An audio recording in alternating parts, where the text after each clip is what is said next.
राहुल गांधी यांनी निवडणूक आयोगावरती आरोप लावलेत, पण उत्तर कोण देतंय? तर भारतीय जनता पार्टी.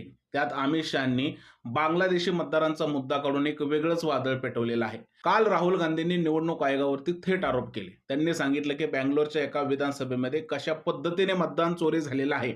यानंतर सगळीकडे गदारोळ माजला. निवडणूक आयोगाने तर राहुल गांधींना हलफनामाच दाखल करायला सांगितला, पण चौकशी सुरू केली का? तर अजिबात नाही.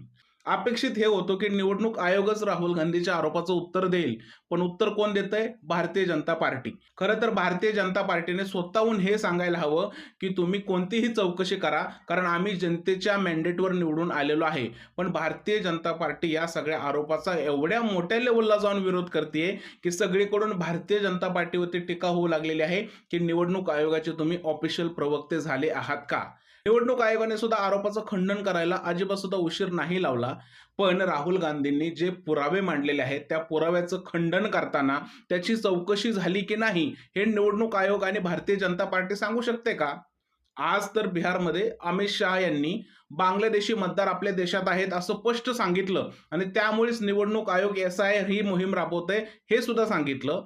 जर का देशामध्ये बाहेरचे घुसखोर आहेत आणि देशाचे गृहमंत्री स्वतः सांगतात की देशामध्ये बाहेरचे घुसखोर घुसलेले आहेत, तर गेल्या 11 वर्षात भारतीय जनता पार्टीचं सरकार देशामध्ये आहे, तरी सुद्धा देशामध्ये अजून घुसखोर कसे काय आहेत?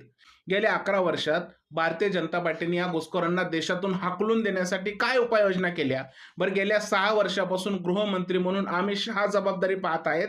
त्यांनी गेल्या 6 वर्षात किती घुसखोरांना आपल्या देशातून बाहेर काढून टाकलं, याचा एक डाटा सुद्धा त्यांनी द्यायला हवा. तर या सगळ्या प्रकारानंतर प्रश्न हा पडतोय की राहुल गांधींनी लावलेले आरोप आणि दिलेले पुरावे खरे आहेत की खोटे, याचा तपास निवडणूक आयोग करणार की नाही? तुम्हाला काय वाटतं? कमेंटमध्ये नक्की सांगा. व्हिडिओ आवडला असेल तर त्याला लाईक करायला विसरू नका.